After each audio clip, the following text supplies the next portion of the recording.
Sir మీ నియోజకవర్గంలో ఒక పక్క వైఎస్ఆర్సీపీ పార్టీ నుంచి జక్కంపూడి రాజా గారు, మరో పక్క ఏమో బత్తుల బలరామకృష్ణ గారు జనసేన పార్టీ నుంచి. వీళ్ళిద్దరిలో ఎమ్మెల్యే అభ్యర్థి గెలిచే అవకాశం ఎవరికి ఉందంటారు? ఇప్పుడు జక్కంపూడి రాజా గురించి అయితే జనాలు మర్చిపోయారు. ఎందుకంటే మేమంతా వైఎస్ఆర్, మొన్నటిదాకా కూడా మేము వైఎస్ఆర్ పార్టీలో ఉన్నవాళ్ళమే. అతని విధానాలు, పార్టీ విధానాలు, అతను చేసే కార్యక్రమాలు నచ్చక అక్కడ జగన్మోహన్ రెడ్డి చేసే పనితీరు చూసి మేమందరూ కూడా రాజేంద్ర మండలంలో వైఎస్ఆర్ అందరూ కూడా 50% బయటకు వచ్చేసాం. అందుచేత బలరామకృష్ణ గారికి, రాజా గారికి ఇప్పుడు రాజకీయ వాతావరణం చూస్తూ ఉంటే ఎలా ఉందండి రాజా గారి పనితీరు? రాజా గారి పనితీరు బాగుంటే మేమందరం ఎందుకు వస్తాం? బాగుంది కదా. పనితీరు అయితే డబ్బు మతంతో ఎవరిని లెక్క చేయకుండా ఇళ్ల స్థలాల మీద, స్లాండ్ మీద, ఈ ఇసుక మీద ఎక్కువ డబ్బు వచ్చేయడంలో ఎవరు కనపడలేదు రాజా గారికి. పనితీరు బాగుంటే ఎవరు రారు కదా. అభివృద్ధి లేదు. అభివృద్ధి అంటే వాళ్ళ సొంత అభివృద్ధి ఉంది. ఓకే, వాళ్ళ సొంతంగా అభివృద్ధి తప్ప గ్రామాల అభివృద్ధి కానీ, జనాల అభివృద్ధి కానీ, ప్రజల గురించి కానీ ఏం పట్టించుకోలేదు ఈ రోజు కూడా. ఇప్పుడు రాష్ట్ర పరంగా చూసుకుంటే జగన్మోహన్ రెడ్డి గారు ముఖ్యమంత్రి అయ్యే కోసం ఉందా, చంద్రబాబు నాయుడు గారు? జగన్మోహన్ రెడ్డి గారికి నిన్న మొన్న కూడా అర్థమైపోయింది. మోడీ గారు రాగానే ఈ ప్రళయం చూసి నిన్న క్యాంపెయిన్ ఆఫ్ చేశాడు ఆయన. జగన్మోహన్ రెడ్డి గారు నిన్న ఇంట్లో కూర్చున్నాడు, మీరు చూసారు లేదు. అతను జన క్యాంపెయిన్ చూసి, ఈ ప్రభావం చూసి చాలామంది ఎమ్మెల్యేలు కానీ, ఎంపీలు కానీ ఇళ్లలో కూర్చుండే పరిస్థితి వచ్చింది ముందుకెళ్ళకుండా.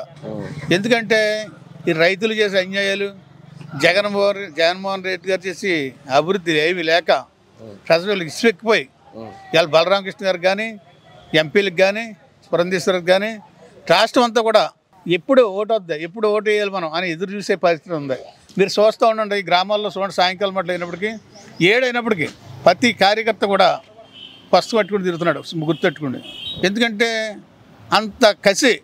నేను ఈ మధ్యకాలంలోనూ నేను చాలా 5-6 ఎలక్షన్లు చూసాం కానీ ఇంత కసిగా కార్యకర్తలు పనిచేసి పార్టీ ఏదైనా ఉందంటే ఈ కూటమి, జనసేన, బీజేపీ, తెలుగుదేశం. ఇప్పుడు మీ నియోజకవర్గం నుంచి ఎంపీ క్యాండిడేట్ల కింద ఇద్దరు వస్తున్నారు, పురంధేశ్వర్ గారు, గూడూరు శ్రీనివాసరావు. వీళ్ళిద్దరు ఎవరు గెలిచే అవకాశం ఉంది? పురంధేశ్వర్ గారికి వైఎస్ఆర్ డాటా గారికి సంబంధం లేదు. అసలు డాటగా తిరిగే పరిస్థితి లేదు. ఎక్కడైనా చూడండి, ఏ ఊర్లో 10 మంది ఉన్నారేమో. డాటా గారు అయిపోయాడు, వదిలేసాడు కూడా రాజకీయం. ఎవరు జనం ఉండలేదు, ఏం చేస్తాడు పాపం. ఎవరు జనం ఉండకుండా ఇడికి వెళ్తున్నాడు, కొద్దిగా వెళ్తుంటే ఎవరో పిచ్చోళ్ళు తిరుగుతున్నాడు అతను, అంతే తప్ప అతను ఎమ్మెల్యేలు కూడా కోఆపరేట్ చేయట్లేదు. ఎమ్మెల్యేలు తిరిగినా అతను పట్టించుకోవట్లేదు. ఆ పరిస్థితి వచ్చింది అతనికి. ఎందుకంటే పురంధేశ్వర్ అనగారండి ఎన్టీ రామారావు కుమార్తె ఆవిడ. గతంలో కేంద్ర మంత్రి చేసింది బీజేపీలో. అనేక అభివృద్ధి పనులు చేసే కార్యక్రమాలు అంటే పురంధేశ్వరరావు అవుద్ది, ఎవరో అవుతుంది. మనకు పురంధేశ్వర్ నెగ్గితే క్యాబినెట్ మంత్రి అవుద్ది.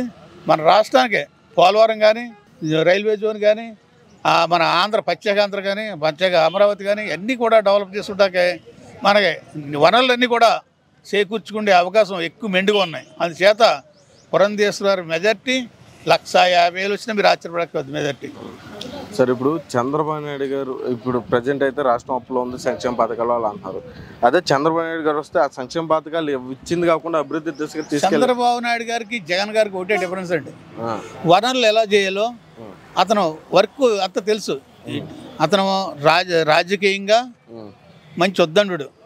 ఆదాయాలు ఎలా తీసుకురావాలో, ఖర్చు ఎలా పెట్టాలో, దేనికి ఎలా చేయాలన్న సమర్థత చంద్రబాబుకు ఉందని ఇవాళ నమ్ముతున్నారు ప్రతి ఒక్కరు కూడా. అందుచేత చంద్రబాబు గారి నాయకత్వం, పవన్ కళ్యాణ్ గారు ముందు చూపు, మోడీ గారి కలయిక మన రాష్ట్ర అభివృద్ధి చాలా అభివృద్ధిలో ఉంటుందని ప్రజలు నమ్ముతున్నారు. పూర్తిగా అందరూ కూడా రాష్ట్రం అంతా కూడా గాలి వన్ సైడ్ గాలి వీస్తుంది. 150 సీట్లు వచ్చినా ఆశ్చర్యపడక్కద్దు. 25 కూడా పార్లమెంట్ వచ్చే అవకాశం ఉంది. అలా మీ నియోజకవర్గం నుంచి జక్కంపూడి రాజా గారు వైఎస్ఆర్సీపీ పార్టీ నుంచి, అలాగే జనసేన పార్టీ నుంచి బత్తుల బలరామకృష్ణ గారు, వీళ్ళిద్దరిలో ఎమ్మెల్యే క్యాండిడేట్గా గెలిచే అవకాశం ఎవరికి ఉందండి? ఖచ్చితంగా అలయన్స్ విజయం సాధిస్తుందండి ఈ నియోజకవర్గం. అంటే అది ఎంత మెజార్టీ, 10,000 5,000 నాకు తెలియదు, కానీ ఖచ్చితంగా బత్తుల బలరామకృష్ణ గారు అయితే గెలుస్తారండి ఈ నియోజకవర్గంలో. ఎలా ఉందండి జక్కంపూడి రాజా గారి పరిపాలన? అంటే అక్కడ సింగిల్గా ఓన్లీ రాజనగరం నియోజకవర్గం బేస్ చేసుకుని మనం మాట్లాడడం తప్పు అవుతుందేమో అండి ప్రస్తుత పరిస్థితుల్లో. ఎంటైర్ ఏపీ పరిపాలన చూసుకుంటే, జగన్ గారి పరిపాలన చూసుకుంటే దాంతో బేరీ చేసుకున్నప్పుడు ప్రస్తుతం ఉన్న పరిస్థితుల ఆధారంగా ఈ గవర్నమెంట్ పోతే తప్ప ఆంధ్రప్రదేశ్ భవిష్యత్తు అయితే బాగుండదండి ఖచ్చితంగా.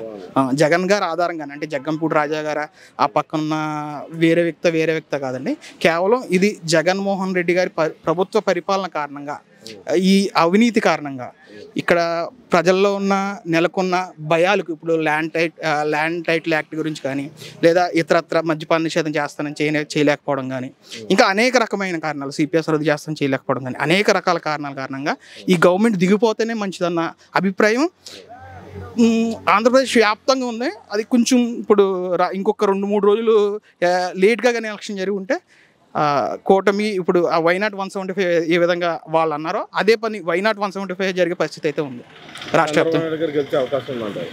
ఇక్కడ చంద్రబాబు నాయుడు గారు, పవన్ కళ్యాణ్ గారు, మోదీ గారు అన్నదండి సింగిల్ పాయింట్ ఏజెండా. ప్రజలైతే ఒకటి ఖచ్చితంగా అనుకుంటున్నారు, వైఎస్ జగన్మోహన్ రెడ్డి గారిని పక్కన పెట్టాలి ఈ ఎలక్షన్, లేకపోతే ఈ ప్రజలే ఇబ్బంది పడతారు, వాళ్ళ భవిష్యత్తును వాళ్ళు నష్టపరుచుకునే ఉద్దేశంలో అయితే ప్రజలైతే లేరు. అదే ఒక ఛాన్స్ ఇచ్చారు, మళ్ళీ ఈసారి ఇవ్వకూడదని అనుకుంటున్నారు. ఒక్క ఛాన్స్ అన్నందుకు వాళ్ళు ఇచ్చినందుకు బాధపడతాను ప్రస్తుతం ఉన్న పరిస్థితుల్లో. ఇప్పుడు పవన్ కళ్యాణ్ గారు కూడా 2014 నుంచి పార్టీ పెట్టే పుస్తక కాలం పాటు రాజకీయాల్లో ఒకే పార్టీలో ఉన్నటువంటి వ్యక్తి. గతంలో 2019లో పోటీ చేసినప్పుడు ఓడిపోయినా అప్పుడున్న ప్రజాదరణ బట్టి ఇప్పుడు పెరిగింది. అటువంటి నిలబడినా కానీ ఆయన ఒక 20-30 స్థానాలు కైవసం చేసుకునే అవకాశం ఉన్నటువంటి వ్యక్తి. 21 సీట్లకి ఆయన సపోర్ట్ చేయడం ఏంటి? ఆయన రాజకీయ భవిష్యత్తు ఏమైనా ఫ్యూచర్లో దెబ్బతీసే అవకాశం ఉంది? పవన్ కళ్యాణ్ గారి నిజంగా ఇంత మెచ్యూర్గా ఆలోచిస్తారని నేనైతే అనుకోలేదు. మిగతాగా జనాలు చుట్టూ ఉన్న జనాలు లేదా కోటరీ లేదా వేరే వ్యక్తుల ఆధారంగానో తనకున్న బలాన్ని ఎక్కువగా ఊహించుకునో, లేదా నిజంగా ఆ బలం ఉన్నప్పటికీ తను తాను తగ్గించుకుని, వారి సినిమాలో ఒక డైలాగ్ ఉంటుంది, ఎక్కడ నగ్గాలో కాదు ఎక్కడ తగ్గాలో తెలుస్తున్నాడు, గొప్ప నాయకుడు అవుతాడు. అది నిజంగా పవన్ కళ్యాణ్ గారు అది చేసి చూపించారు. ఎందుకంటే గతంలో మనం 2014 ఓట్ షేర్, చాలా తక్కువ ఓట్ షేర్లోనే టీడీపీ బీజేపీ ప్రభుత్వం అలయన్స్లో నగ్గింది. ఆ తర్వాత పరిస్థితుల్లో పవన్ కళ్యాణ్ గారు ఒంటరిగా వచ్చి పోటీ చేసినప్పుడు అది జగన్కి ప్లస్ అయింది.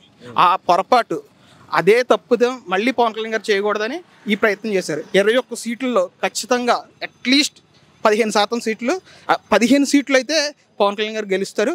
అది ఈ రాష్ట్రానికి కూడా చాలా మంచిది. నిజంగా చెప్తాను, ఆయన చెప్పిన డైలాగే, ఎక్కడ తగ్గాలో కాదు ఎక్కడ నగ్గాలో కాదు ఎక్కడ తగ్గాలో తెలిసిన నాయకుడు అది పవన్ కళ్యాణ్ గారు.